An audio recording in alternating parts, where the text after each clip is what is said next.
God is good? All the time? Palakpakan natin ang Panginoon. At nagagalak ako at kami ay ligtas na nakapunta dito sa Bohol, bagamat isang araw lamang ako, sa kadahilanan na meron tayong appointment sa ating kura paroko sa De La Paz. Kung nanonood man siya si Father Edgar.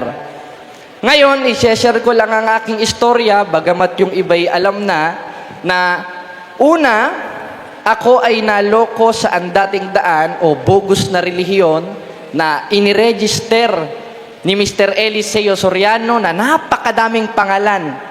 Pero balik tayo sa umpisa. Kumbaga nagbabasa ng libro, hindi naman pwede doon na agad tayo sa gitna mag-uumpisa kamang-manga naman masyado yon. At mag-uumpisa tayo, pupunta tayong gitna, at matatapos tayo sa huli. Ngayon, noong 2005, ako po'y pinanganak sa Binyan, Laguna. Katoliko talaga, ang aking nanay, ang aking tatay, bagamat babaero, nilayasan kami, ay patuloy pa rin ako at lumaki ako sa aking lola. Ang aking lola is a devoted Catholic. Katoliko talaga sila. May Santo Niño kami, may Nazareno kami, at nung ako'y maliit-liit pa, ginagawa kong kutsi-kutsihan. Pinaikot-ikot ko. At nung kami naman ay nalipat dito sa San Isidro, meron kaming kapitbahay na ministro, manggagawa. Hindi ko na lang papangalanan dahil baka pagpunta ko sa NAIA, abangan ako, nakakatakot na. Mag-ingat tayo. Gaya nga ng nasa 20:28 ng gawa, ang sabi ng mga apostoles, ingatan ninyong inyong sarili. Sa papaanong paraan? Sa 24:13 ng Mateo, kung tayo'y magtitiis hanggang wakas. Kaya tayo, tiis-tiis lang. Wala mang makain, tiis-tiis lang. Kaya namayat ako. Kakatiis. Kaya ngayon, nung nakausap ako ng aming kapitbahay na iglesia ni Manalo, doon ako nag-umpisa na magbasa ng Biblia. Oo nga, totoo nga no. Pinabasa sa akin. Clinton, ano po ba yung tunay na iglesia? O hindi, sumama ka sa doktrina namin. Sumama nga ako. Pero wala akong interes. Nagka-interes ako dahil binigyan ako nung cheeseburger. Dahil yun ang kanilang marketing strategy. At hindi naman katakataka, sapagkat pinagpapauna naman ni Apostol Pablo, 2,000 taon na nakakaraan, nakasulat naman sa Biblia, sa 4:17 ng Galacia, may magmamalasakit sa inyo, hindi sa mabuting akala. Magmamalasakit yan, kakatok-katok pa nga nung nakaraan nga, merong kumatok katok sila. Tao po, sino po sila? Gusto nyo po bang malaman ang tunay na kaharian ng Diyos na si Jehovah? Sagot naman yung lola ko, paano po? Mag-donate ka lamang sa amin ng 50 pesos, makikita mo na ang kaharian ni Mr. Jehovah. Ganun ang taktika nila. Minsan, maninira sa isimbahang Katoliko, uunahin yung rebulto, uunahin yung pangalan. Dahil ang tactics ng iglesia ni Manalo, tumitira muna sila sa pangalan. Unang pinaunawa sa akin, wala naman kang iglesia Katolika sa Biblia. Mas lalong walang iglesia ni Kristong singular. Dahil ang nasa Biblia, nominative plural o Churches of Christ na reperado sa simbahang Katoliko. Pero hindi ko pa agad naunawaan nyo, bagamat ako'y bulag, naakay ng mga bulaang mga ngaral, na ayon mismo kay Apostol Pablo sa 4:17 ng Galacia, nagmamalasakit sa hindi mabuting akala. Kaya ako, yung kapitbahay namin, at yung aking mga kaibigan, pasok sa iglesia ni Cristo ni Manalo. At nagduda na ako. Dahil yung kaibigan kong manggagawa, nagpasok ng babae sa kanilang parang kumbento. At doon ako nagduda. Nagtaka na ako ng nagtaka. Bagamat nahahangaan ako sa kanya, ngayon patay na siya. Hindi sa babae, kundi dahil sa rabis. Namatay siya hindi dahil sa kagat ng babae, dahil babaero ito Namatay siya dahil sa kagat ng aso. Kaya ipanalangin natin ang kanyang kaluluwa, si Clinton, dahil siya ang unang naging mentor ko sa Iglesia ni Cristo ni Manalo. At sa sobrang talino niya, ang naituro niyo sa aking talata, 16:16 ng Roma at 8:40 ng 1. Ayun lang. At ngayon, pagkatapos noon, naglaylo ako. Parang medyo naging ateista ako at nawala ng bilib sa Diyos dahil nakita ko nga ang aming maestro, nagpapasok ng babae, nagpapasok ng mga alak-alak dun sa kanilang parang kumbento.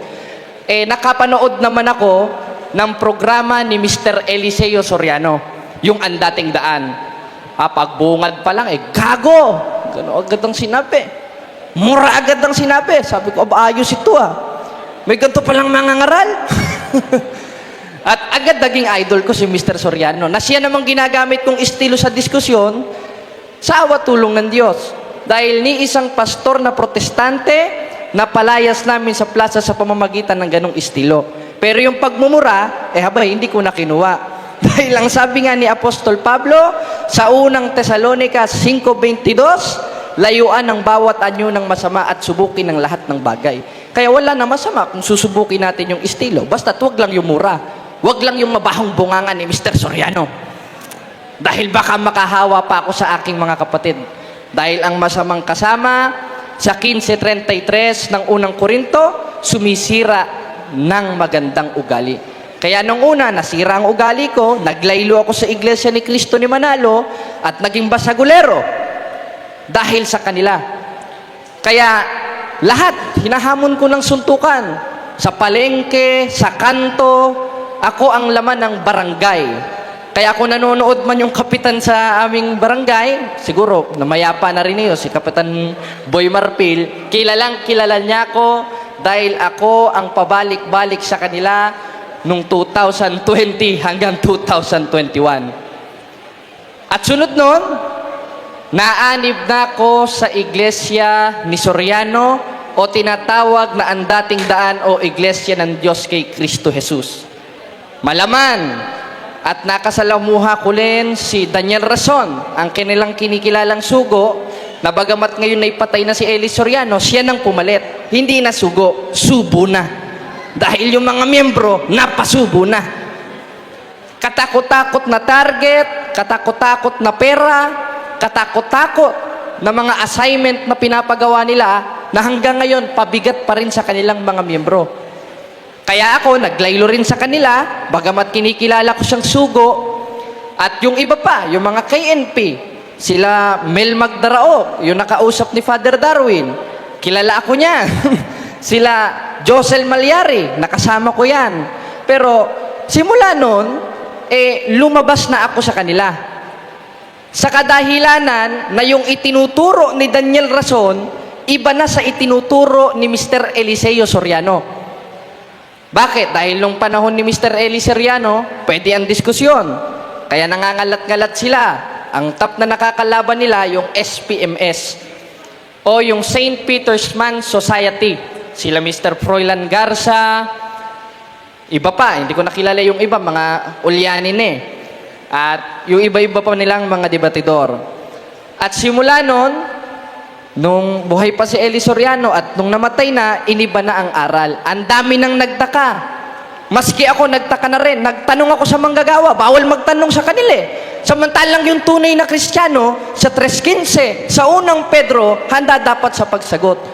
Doon na kami nagkaroon ng pagdududa nung ako'y naanib sa Iglesia ni Soriano o tinatawag na Members Church of God International. Hindi lang ako, kundi kami ng mga kasama ko.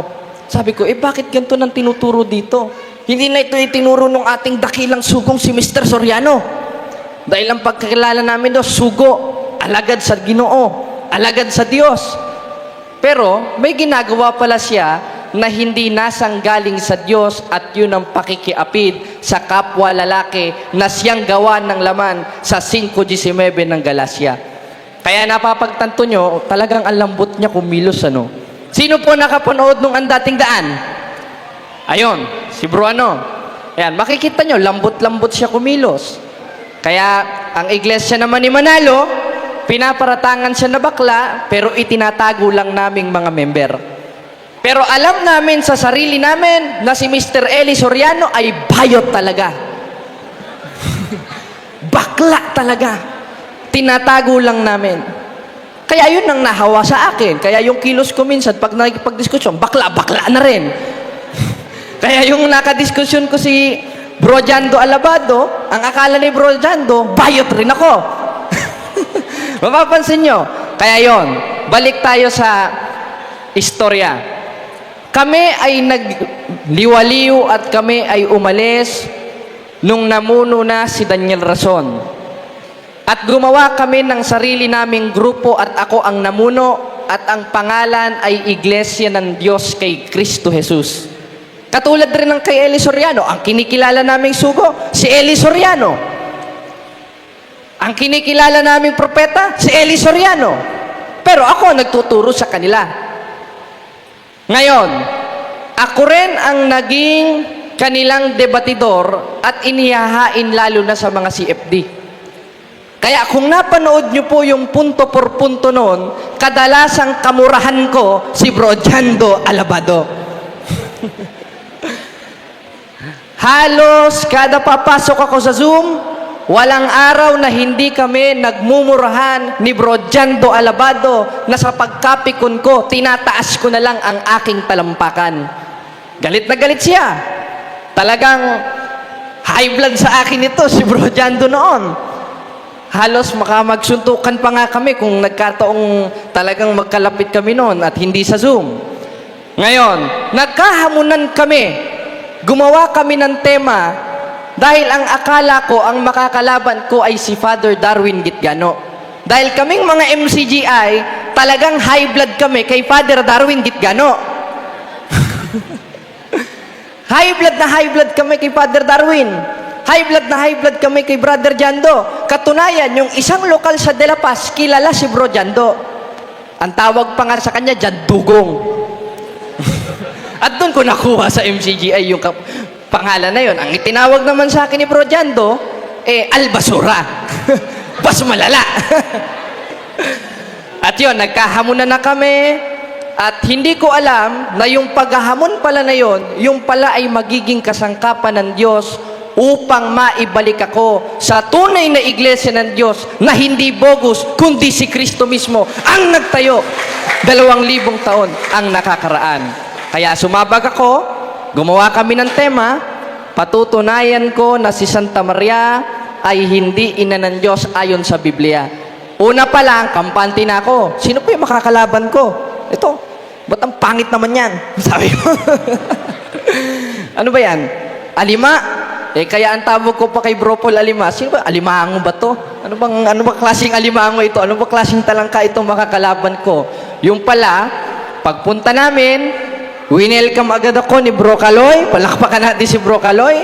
Kaya wala dapat ikatakot itong mga SDA na ito, lalo na itong sila Chris Bacalaris Ba't sila natatakot dumayo ng Bohol? Samantalang ako nung protestante, winelcome ako, may accommodation ako, may pagkain pa ako. Awa tulong ng Diyos.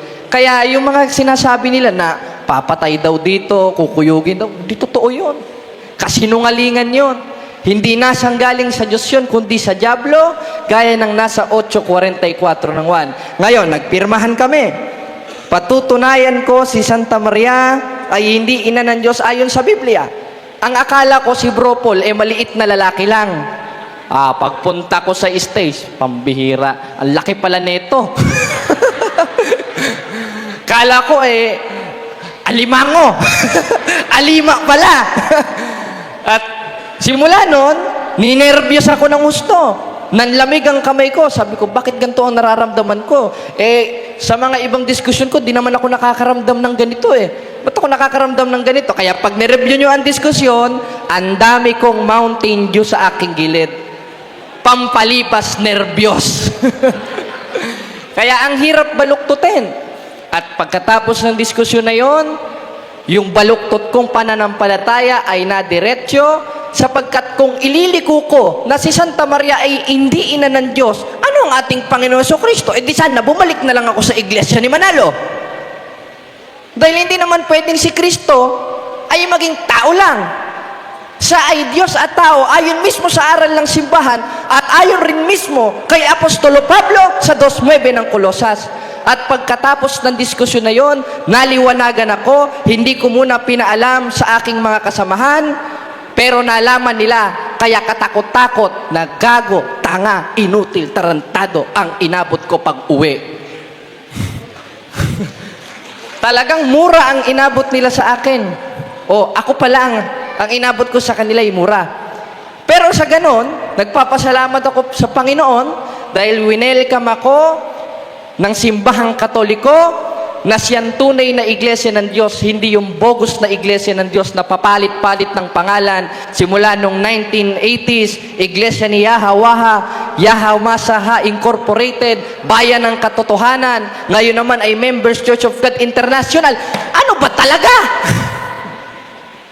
Ang sabi sa 22:1 ng Kawikaan, ang mabuting pangalan maiging piliin. Ba't ang papangit ng pangalan na pinipili ni Mr. Soriano?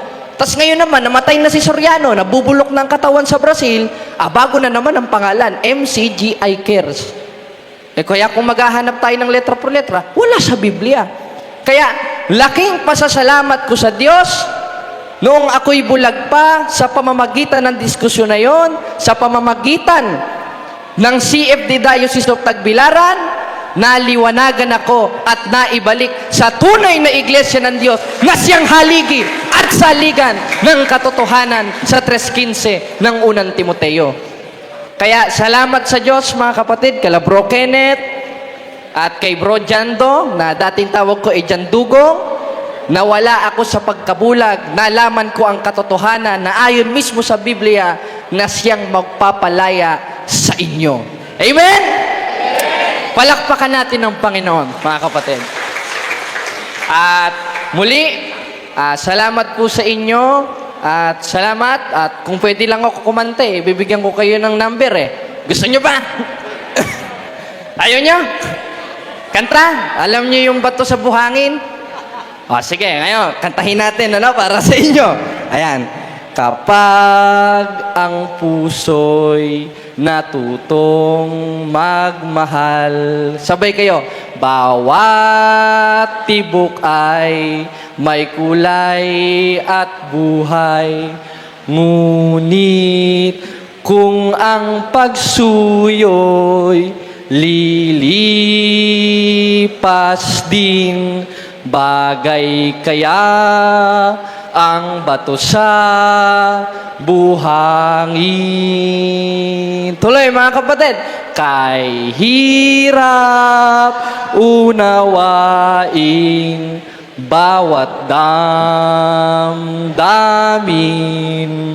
pangakong magmahal hanggang libing sa langit. May tagpuan rin at doon hihintayin itong bato sa buhangin.